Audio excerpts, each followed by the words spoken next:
The best way to talk about mind mapping is to start by comparing it with brainstorming. Brainstorming is an exploration of ideas. You sit down, you're thinking, you're chilling, you're just kind of relaxed, and you hope to get a good idea or a good solution. That's the end of it. Mind mapping, on the other hand, is an explosion of ideas, starting from a core that you very well know, meaning you start with a center that actually specifies what is it that you're looking for, and then you expand on that. You keep expanding until you find the satisfactory amount of details and information that will help you on executing your plan effectively and efficiently. And then you start to circle around the good ideas and you scratch the bad ones. So let me demonstrate.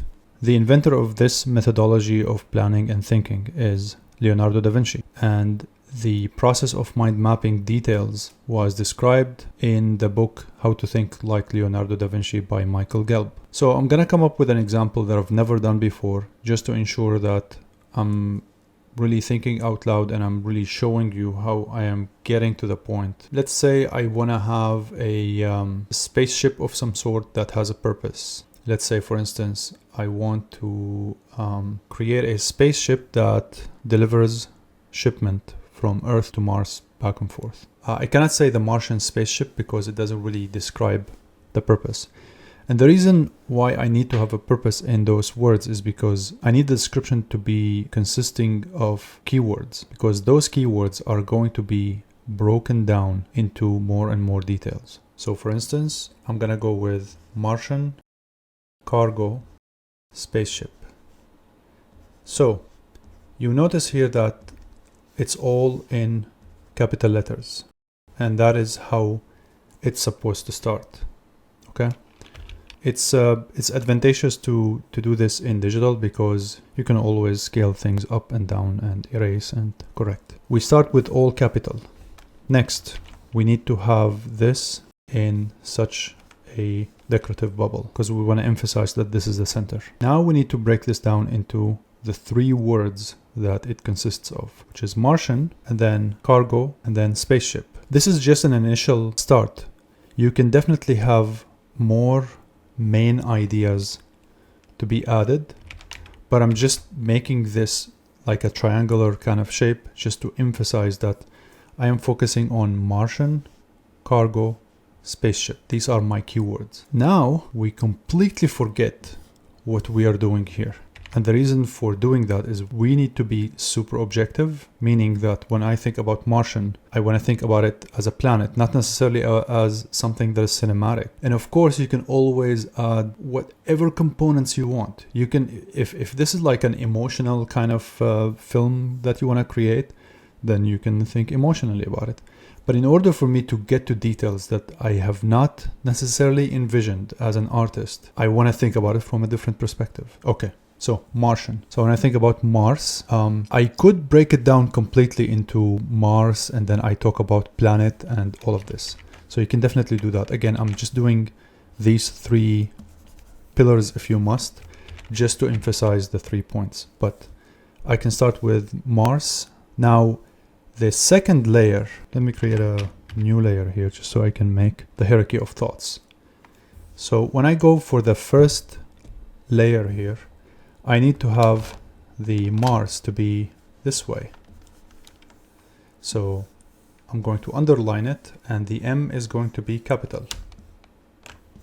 Again, I'm just following exactly how it was made and exactly how it has, this process has been helping me for at least a decade of thought process and concepting. Cargo and then spaceship. Scale this down. When you do this process physically, what I like to do is to not use dry pen, instead ink pen or fountain pen, something that keeps my ideas flowing without me feeling like I gotta carve those letters and I don't want my train of thoughts to be interrupted in any way. Okay, Mars. So planet. At this point here, in a way, you're actually brainstorming in those mini bubbles, meaning that you're just thinking, as I mentioned in the beginning, you're just exploring ideas. Milky Way, atmosphere, gravity. The way I do it is that anytime I pause, like I gotta come up with new ideas, I immediately moved to a different component here, so I would just keep my ideas flowing so rapidly. Okay, cargo. So I'm going to think about shipment. And let's see, travel, journey, movement, weight, and speed. Let's move on to spaceship. So I gotta think about fuel. Now here's something interesting. Eventually gonna get to the point where, oh, speed. But hold on, we have a match here, speed. This tells you that you're actually getting to a component that you must acknowledge. Okay.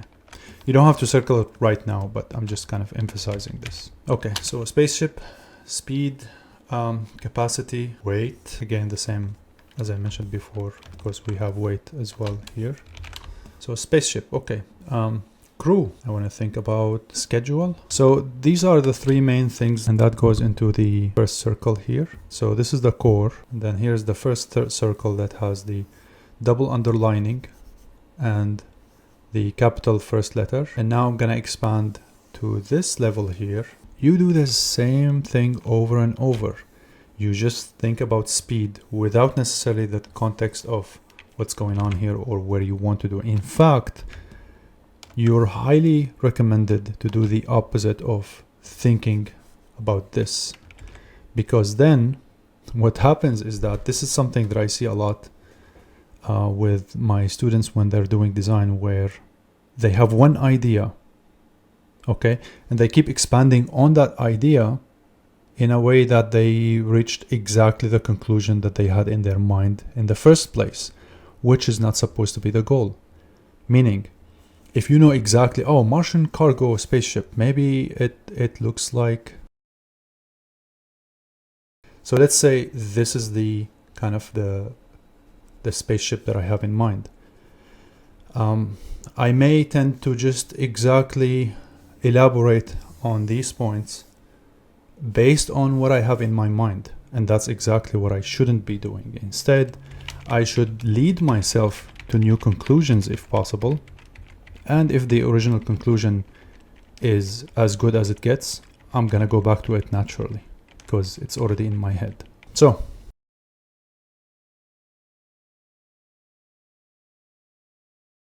the thing is, you may come up with ideas like, let's say, materials, okay? Hypothetically, cardboard. So eventually when you're done with mind map, you just scratch this. You know it's a bad idea.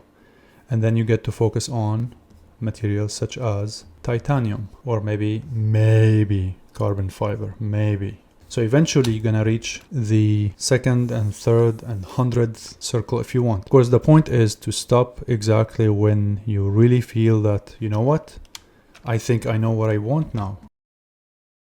I want to think about pilot, assistant to the pilot. And then eventually you know that you need a pilot, you need an assistant, you need someone who would help on carrier, all this, 300 tons and all this. Eventually you would end up with bubbles and bubbles of ideas, and then you collect these bubbles, and that is your answer. This way you find your answer very objectively without premeditated planning, in a way that you come with fresh ideas. And again, even if you end up with that spaceship that you had in mind, when you go and design that spaceship that you had in mind originally, and now you have thought about some ideas, when you create those details, you're going to be thinking about everything that's in here. You're going to be thinking, for instance, windshield, right? You're going to realize soon that you cannot make the windshield this big.